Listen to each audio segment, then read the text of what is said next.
Cześć, witajcie. W jednym z moich shortów ostatnich pokazywałam Wam mój ogród, który znajduje się w głównej części, czyli jak wychodzę z tarasu, to po prostu mam ten ogród mój warzywny, część wypoczynkową i kwiaty. Natomiast tutaj jest mój zakątek, który znajduje się przy wejściu od bramki z przodu domu i tu wygospodarowałam sobie grządkę na kolejne warzywa. W tym roku rosną tutaj moje ziemniaki, najwcześniejsze ziemniaki, odmiana, już Wam powiem jaka, bo oczywiście nie pamiętam, Duke of York i to jest taka odmiana czerwonych ziemniaków ze skórką taką czerwoną i one były piękne, czerwone jak zaczęły rosnąć, a teraz zmieniają kolor i już zaczynają się starzeć, dlatego je zaczęłam podbierać do moich obiadów. Jeżeli mamy taki mały ogródek jak mój, chcemy jak najbardziej wykorzystać taką właśnie przestrzeń, żeby uprawiać jak największą ilość warzyw. Dlatego tutaj możecie zobaczyć wspornik, który robiliśmy kilka lat temu z jakichś odpadków, jakichś pozostałości. On już nie jest taki najpiękniejszej urody i tutaj wsadziłam sobie sadzonki ogórków i tu mam chyba trzy sadzonki ogórków. Przyniosłam sobie porwaną na takie tasiemki, taki porwany prześcieradło stare, ponieważ to prześcieradło już nie spełniało swoich funkcji, wyprałam i sobie pocięłam właśnie na takie kawałeczki i przyszłam tutaj je podwiązać.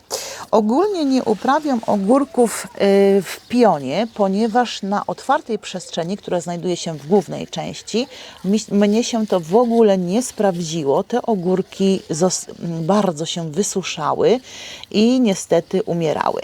Natomiast tutaj mam taki narożnik po prostu z mojego płotu i chciałam sprawdzić w tym roku, czy tutaj będzie im dobrze. Ogórki lubią światło, więc nie jestem pewna, czy to się mi uda. To jest taki po prostu eksperyment, żeby sprawdzić, czy im tu będzie dobrze, czy jednak też nic z tego nie wyjdzie. Ponieważ w tym miejscu, gdzie te ogórki rosną, rosną moje szparagi. One są jeszcze młodziutkie, dlatego nie są takie rozłożyste i pomyślałam sobie, że właśnie te ogórki tutaj wcisnę. Podwiązuję tylko te właśnie ogóreczki moje tuż przy paliku na dole, ponieważ one są tutaj jeszcze całkiem malutkie.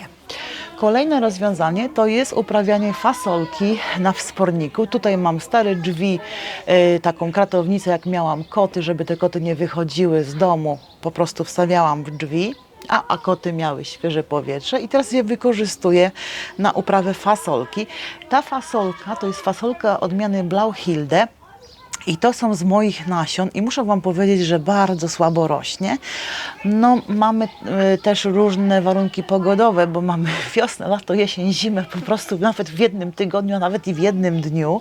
Ale mam nadzieję, że coś z tego jeszcze będzie. Także w jeden narożnik wcisnęłam szparagi, wcisnęłam ogórki, eksperymentalnie i fasolkę, a z przodu rosną ziemniaki, które będę już podbierała, niektóre już będę wykopywała, robiła miejsce na kolejne rozsady i tymi rozsadami będą między innymi dynie. Także tu mam właśnie takie rozwiązanie. Chodźmy dalej. Tak jak przy płocie z przodu domu miałam wspornik ze starej kratownicy, tak w tym roku zrobiłam nowy wspornik na moją fasolkę też tej samej odmiany, czyli Blauhilde, ponieważ ona w zeszłym roku dawała mi ogromne plony i postanowiłam ją wysiać jeszcze raz. Tutaj sobie skleciłam właśnie taki wspornik, żeby ta fasolka mogła się opinać na jedną i na drugą stronę. Jednocześnie w tych grządkach mam posadzoną tutaj z tej strony cebulę, a tutaj mam kapustę. Miała być pietruszka, ale niestety nie wzeszła, dlatego wysadziłam tutaj sobie sadzonki mojej kapusty. Stwierdziłam, że mam więcej miejsca przy tych moich grządkach i powstała skrzynia. Tutaj skrzynia z ogromną ilością mięty, teraz jabłkowej, a tutaj moja nowa skrzynka w tym roku powstała i tutaj mam też miętę czekoladową, melisę i miętę cytrynową, ponieważ tutaj te sadzonki z kolei są jeszcze takie niewielkie. Tam w tej pierwszej skrzyni, którą mam już kilka lat, mięta po prostu zarosła całą tą skrzynkę, to postanowiłam, że wysadzę sobie też kwiatki. I tutaj mam moje aksamitki i mam też moją kalendulę, która pomalutku sobie rośnie. Niestety ślimaki też to roślinki uwielbiają. Najbardziej uwielbiają te śmierdziuszki i mi je obgryzają, dlatego musiałam zastosować niebieskie granulki, ale tylko przy kwiatkach.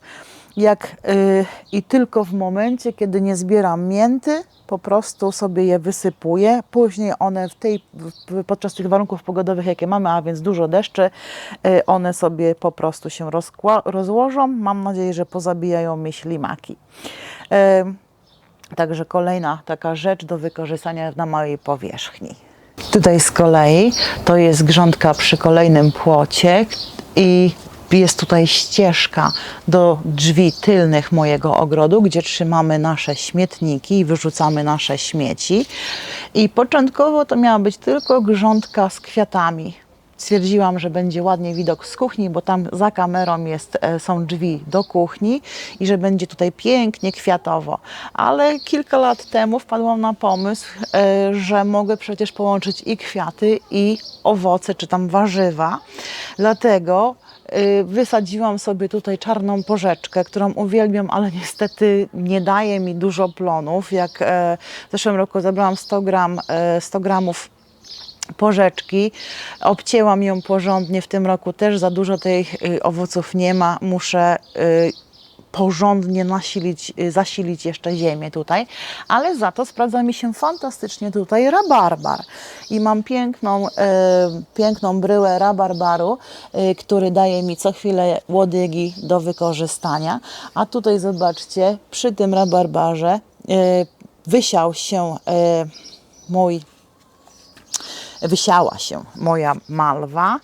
Muszę jej dać tylko wspornik, bo jakoś się tu zakrzywiła, ale za chwilę będzie pięknie kwitła i rabarbar już zbieram stopniowy, więc robię miejsce sobie tutaj pod tą piękną malwę, i mam i kwiaty, i mam rabarbar. Jeżeli pamiętacie, to w tym miejscu, w tej grządce, w skrzynce miałam do tej pory groszek cukrowy. Miałam dwie odmiany groszku cukrowego. Zielony, który kwitł jako pierwszy i dawał plony jako pierwszy, a tuż przy ścianie miałam groszek purpurowy, cukrowy groszek purpurowy i niestety on już zakończył swój żywot. Zebrałam ostatnie stronki zarówno purpurowego, jak i zielonego groszku.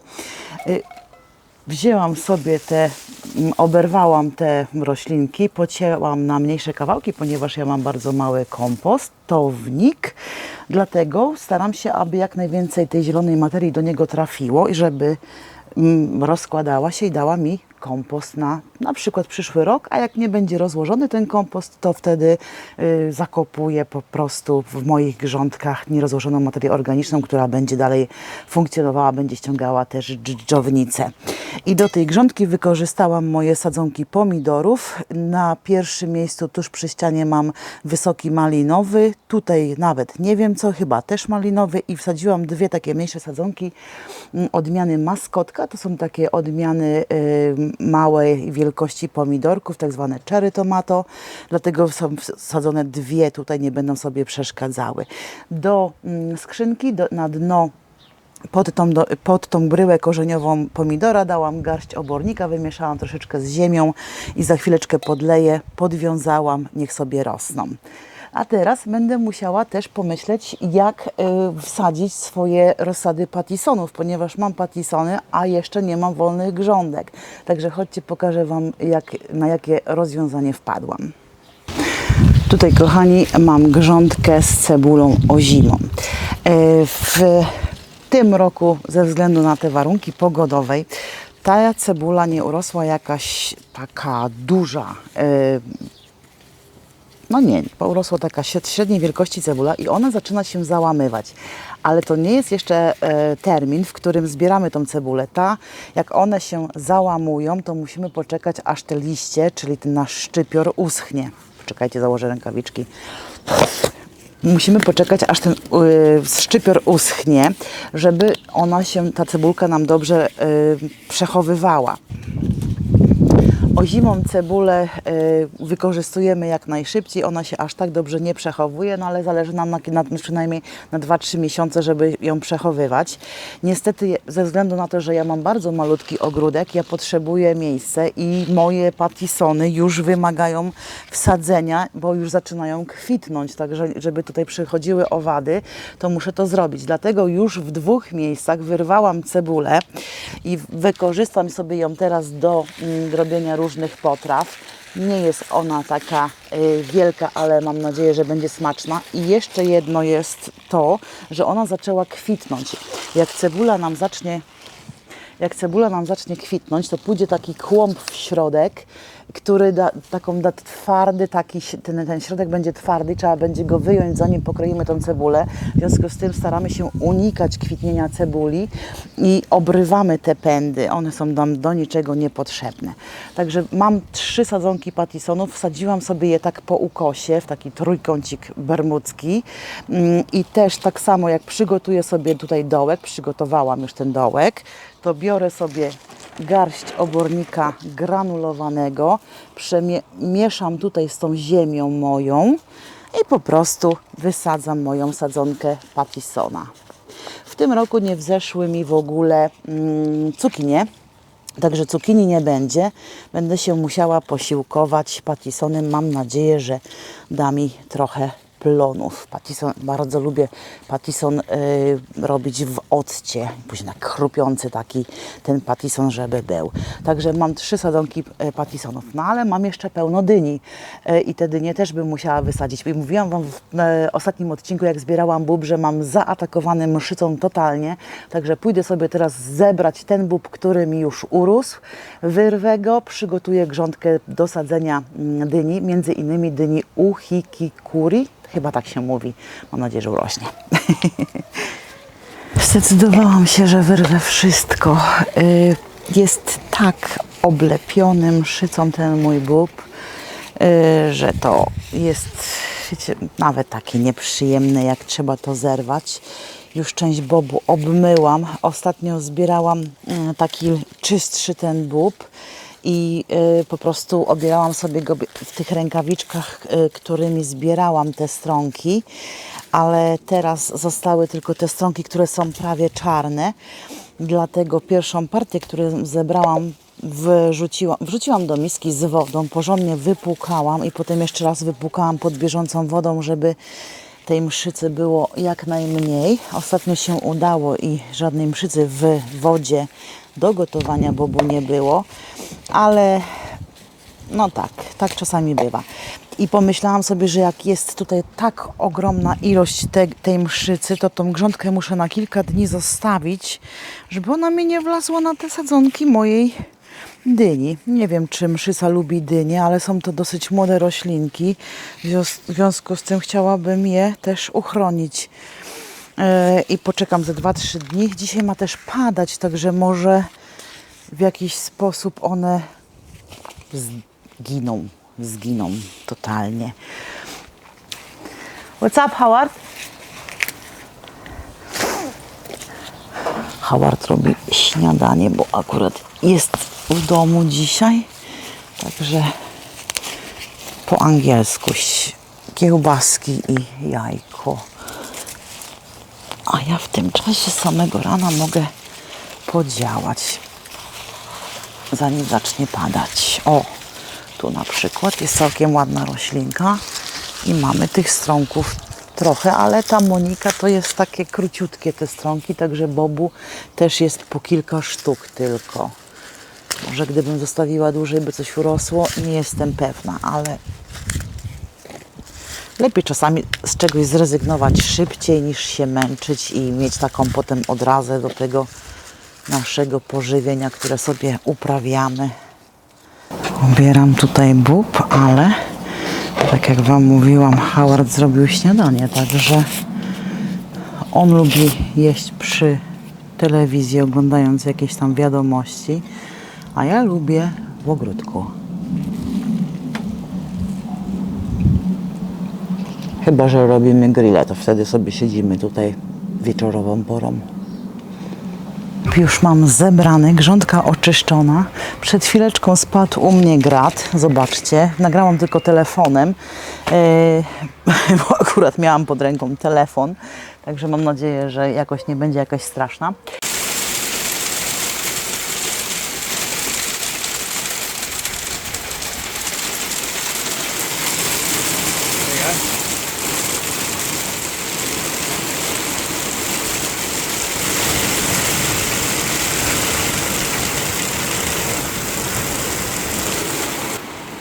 Minutę temu na krótki rękawek robiłam w ogródku, a teraz zerwała się burza i mamy też grat.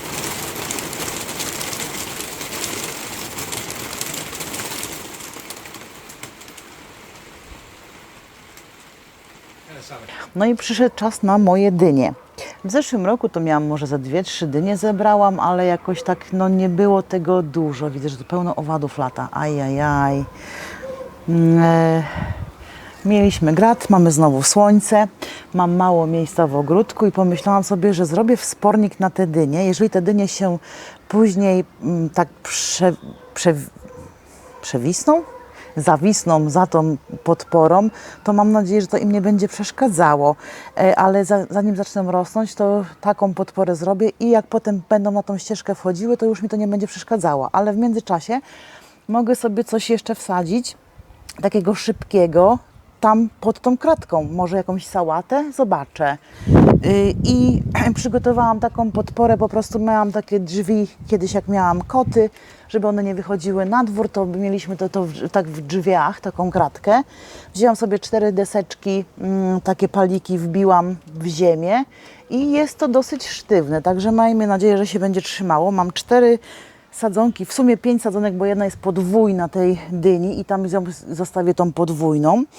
Teraz ziemię, tutaj troszeczkę odkopałam ziemi, ale wezmę sobie, tutaj zrobię po prostu dołek i tak samo jak przy pomidorach i innych dyniowatych dodam garść tego obornika granulowanego i niech one rosną. I powiem Wam, że mimo tych deszczy, które mamy, tych burz, które mamy, niestety tu jest nadal sucho.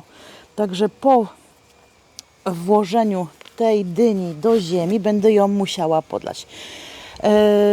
I sobie je tak skieruję w ten sposób. Na początku, jak będzie się rozrastała, to będę starała się poprowadzić ten pęd i przyczepić ten pęd do tej kratki, a później podobno ma się już sama tutaj zwisać, sobie świetnie radzić, także zobaczymy. To jest dynia Uchikikuri, tak śmieszna ta nazwa jest. Inna nazwa to chyba jest dynia Hokkaido. Nie miałam powodzenia, jeszcze nie jadłam takiej dyni i mam nadzieję, że w tym roku się uda. Także sobie tak sadzę. Przeczytałam, że jeżeli prowadzimy dynię na wspornikach, to wystarczy między tymi dyniami jakieś 80 cm. Nie powinno przeszkadzać, nie powinny one sobie przeszkadzać, powinny dobrze rosnąć. Jeżeli byśmy prowadzili na płasko, to tak 100 na 100 cm musi być odległości pomiędzy tymi dyńkami. Mam 4, sobie je po prostu równo rozłożyłam na tej przestrzeni, którą mam i mam nadzieję, że coś urośnie. Dyń z jednej roślinki wcale tak dużo dyń nie ma. Jeżeli pójdzie dobrze, to 3-4 dynie. Przeważnie są to 3 sztuki dyni z jednej roślinki, także jak macie większe ogrody, to polecam posadzić sobie znacznie więcej. U mnie to jest znowu eksperymentowanie. Zobaczymy, jak w tym roku w ten sposób pójdzie. Kamienie. I tak, a tutaj przechodzę, tu mam kolejną dynię, którą też chcę poprowadzić na wspornikach, też posadzić blisko i z tej strony, żeby zawisły, ale muszę poszukać jakiegoś wspornika albo go zrobić. Także, a tu jest dynia Crown Prince Pumpkin. Ma być to duża dynia, ona bardziej by na płasko była. Zobaczę, czy nie będę miała gdzieś indziej miejsca może na nią. Chyba że na płasko po prostu tu pójdzie i w tą stronę, gdzie buraczki są. Decyzje. Trzeba wykonywać. Ale bez takich decyzji nie byłoby plonów. Przed chwilą poszłam poskubać trochę bobu, bo już ugotowałam. Dobra, głodomorku, chodź tutaj. I te dwie sadzonki, które mam, wsadzę tutaj bliżej tego rozgałęźnika z innymi grządkami. Może wtedy ja poprowadzę jakoś tak bardziej w tamtą stronę, bliżej szklarni. Bo nie chcę ich rozdzielać, bo dynie jak się rozdziela, tak samo jak przy ogórkach, to one tego nie lubią, jak im się narusza korzenie. Także ja je zostawię tak, jak mi tu urosły dwie sadzonki i sobie radźcie. I sobie radźcie. I tak, mimo deszczu, i tak trzeba je podlać, bo ziemia jest w środku, w głębiej sucha. No mamy to. Mamy kolejne roślinki. Postanowiłam, że wsadzę sobie tutaj 3 roślinki tej dyni Prince Crown Prince. Wykopałam sobie dołek i ponieważ duże dynie potrzebują dużo składników odżywczych, to jeszcze dam tutaj kompostu zakupionego w sklepie ogrodniczym. Wsypałam sobie tutaj już obornik granulowany. Także teraz po prostu wysadzę i jak sadzimy, nie wiem czy będzie widać, to nie przysypujemy tych pierwszych liścieni. Także ja sobie tylko tutaj naruszę troszkę ziemię, żeby obsypać świeżym kompostem i ją przytwierdzić do podłoża. I co jakiś czas będę też chyba dawała świeżego kompostu, a także jak ona sobie wyczerpie ten granulowany obornik w ziemi, też będę robiła z reszty obornika, jaki mi zostanie granulowanego, takie do wody będę wrzucała, rozpuszczę i będę podlewała w ten sposób. I starałam się tak, mam tu jeszcze jedną sadzonkę, ale ona jest taka jakaś chorowita, także raczej jej się pozbędę. Pomiędzy uchiki kury, jeżeli pójdzie w tą stronę, to niech sobie idzie, zobaczymy. Na małym sprawdzam po prostu, ile mogę roślin wsadzić na małym areale i ile tych roślin mogę uzyskać. Także wsadzę sobie tutaj, o ile mam 4 miejsca z uchiki kury, to ten Crown Prince będą 3 sadzonki.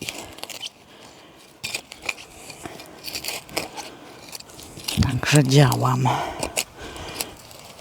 Mogłabym szpadlem, ale po co? Oj.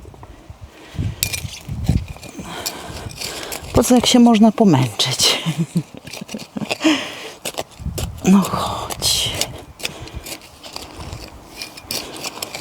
Wczoraj byliśmy w Muzeum Brytyjskim, British Museum w Londynie.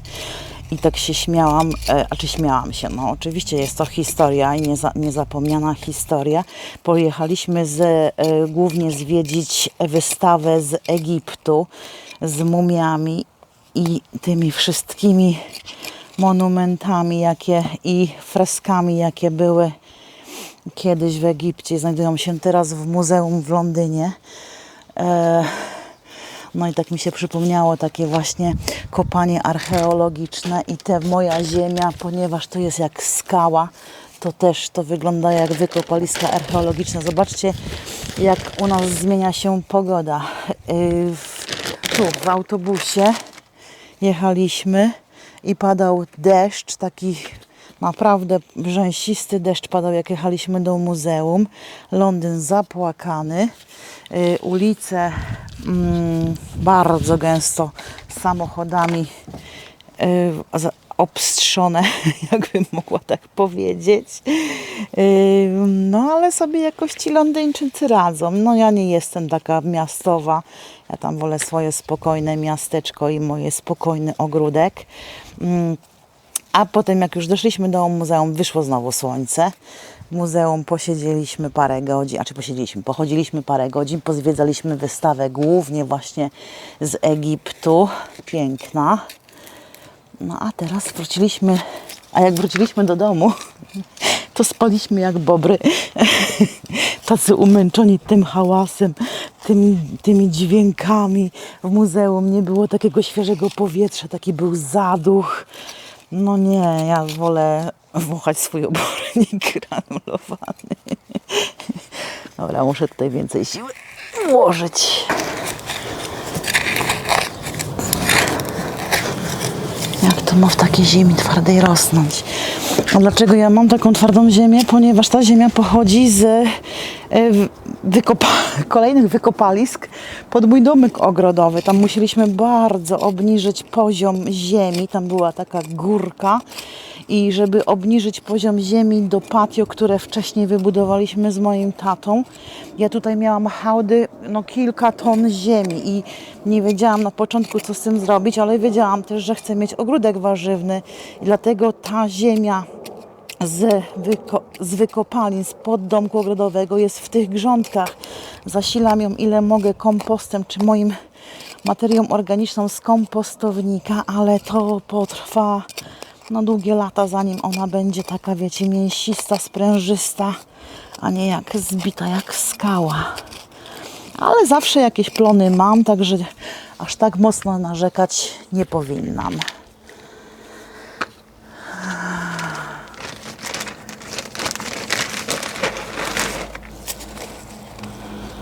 Najwyżej usypiemy górkę. No tu trochę przesadziłam. Za mały ten dołek. A usypię górkę kompostu.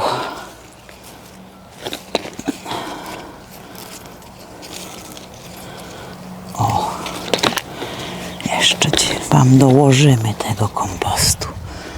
I mam 3 sadzonki, a tą 4 albo się pozbędę, albo gdzieś tam w jakieś miejsce, gdzie nie będzie mi szkoda, jak zdechnie. No i rośnijcie zdrowo. Podlejemy teraz. Ci trzeba będzie czymś wyłożyć, żeby koty mi tu teraz nie rozdrapywały i nie... Jeszcze te. I znowu zaczyna padać. Można iść do domu coś porobić. Jak widzieliście przed chwileczką, wysadziłam sobie już moje dynie do tej mojej grządki. No, i tutaj mamy wspornik, który sobie szybko skonstruowałam i nie wiedziałam, zastanawiałam się, co tutaj wysadzić. I przyszło mi do głowy do głowy mi nie przyszło, wpadłam na doniczkę, a w tej doniczce okazało się, że mam rozsadę selerów, dlatego postanowiłam wysadzić tutaj selery. W zeszłym roku te selery nie miałam dużych tych selerów, ale liście były fantastyczne, zbierałam sobie po prostu i mroziłam, suszyłam też niektóre liście selera i tak w tym roku też postanowiłam, że jeżeli bulwy nie urosną duże, wykorzystam to, co mam, sobie zamrożę, nie używam aż tak dużo tych bulw, więc mam nadzieję, że mi wystarczy. One się tutaj rozrosną, liście się rozrosną, ale będę je zbierała, natomiast bulwy będą w ziemi i ta przestrzeń będzie tutaj wykorzystana. A za selerami, których nie mam tam dużo, chyba z 15 sadzonek, wysadziłam sobie pory, które też nie są za wielkie, także pewnie wielkie też nie urosną, chociaż mają czas do późnej jesieni i też nie będą kolidowały mi z dyniami, które wysadziłam sobie właśnie na tym wsporniku, bo te dynie w moim pomyśle mają się przewieszać przez właśnie ten wspornik. Także wykorzystałam to miejsce, które byłoby normalnie puste. Przy płocie z kolei stworzyliśmy takie obramowanie. Tu też znajduje się w ziemi bardzo duża ilość kamieni, więc na pewno zajmie mi sporo czasu, zanim tą ziemię ja uprawię na tyle, że będę mogła wysadzać sobie tutaj warzywa. Dlatego kolejny pomysł, na jaki sobie wpadłam, to jest wykorzystanie doniczek, takich pojemników na kwiaty cięte w markecie. Howard któregoś dnia dostał po prostu w sklepie za darmo sporo tych pojemników i w tych pojemnikach łatwiej mi jest uprawiać w tym roku tutaj pomidory. Pomidory już mam wysadzone właśnie do dobrej jakości ziemi i jeżeli będzie na przykład tym pomidorom tutaj za gęsto, to ja będę mogła co drugą doniczkę sobie wyciągnąć, postawić nawet na trawniku boku, żeby te pomidory tutaj nie kolidowały, ale w momencie wzrostu, kiedy one nie przeszkadzają sobie jeszcze tak bardzo, to właśnie tutaj w tym miejscu, na tym płocie sobie są. I jednocześnie, jak Wam opowiadam, obrywam wilki, nie zostawiam wilków, żeby te pomidory się nie rozkrzaczyły za mocno. Potrzebuję tylko jednego pędu, a dzięki temu wykorzystałam właśnie to miejsce na te pomidory i wsadziłam tyle, ile mogłam, ponieważ jak to ogrodnik, słuchajcie, wysadziłam za dużo pomidorów. I widzę, że mam bardzo głodne ślimaki, które te pomidory, liście też zjadają. Niestety, zobaczcie, pokażę Wam z bliska. To jest cały liść pomidora, z którego zostało tylko tyle. No i cóż, taki rok, taki dosyć mokry rok, trzeba walczyć z ślimakami wszelkimi metodami. Nie po to się staramy tak, żeby sobie wysadzić to wszystko, a takie głodomory nam to zjedzą. Musimy się ich niestety pozbyć, nawet środkami drastycznymi. W takim ogrodzie też warto pomyśleć o strefie wypoczynkowej. Tutaj mam mój daszek domku ogrodowego i zrobione patio, żebyśmy mogli sobie tutaj posiedzieć, porelaksować się, zrobić grilla, zjeść kolację. I jest to także mój stolik roboczy, kiedy przesadzam jakieś roślinki, kiedy sobie obieram na przykład bób, w tym momencie przychodzi mi do głowy bób, czy wysuszyć sobie czosnek, cebulę przed składowaniem tych moich plonów do domku ogrodowego lub przeniesienia do domu. A z tej strefy mojej wypoczynkowej w tą stronę mam strefę właśnie, gdzie mamy palenisko i robimy sobie grilla, a także strefę kwiatową. Ja kwiatów dużo nie mam, ale jednocześnie w tej strefie one są i teraz pokażę Wam, jak to wygląda. Jest tutaj taki miszmasz. Ta część kwiatowa żyje głównie swoim życiem. Wsadzę tylko po prostu roślinki jednoroczne w miejsca, gdzie jeszcze te miejsca są. Także kochani, tyle. Ja teraz zabieram się za pracę. Mam sadzonki pomidorów, których nie wykorzystałam. Nikt już ich nie odebrał. To, co mogłam, to rozdałam. I muszę się ich pozbyć. Przykra sprawa, no ale nic na to nie poradzimy. One już obsychają, one już są żółte. Materiał na nowy kompost. Mam nadzieję, że Wam się podobało. Życzę Wam miłej, cudownej niedzieli i do następnego tygodnia. Pa, pa.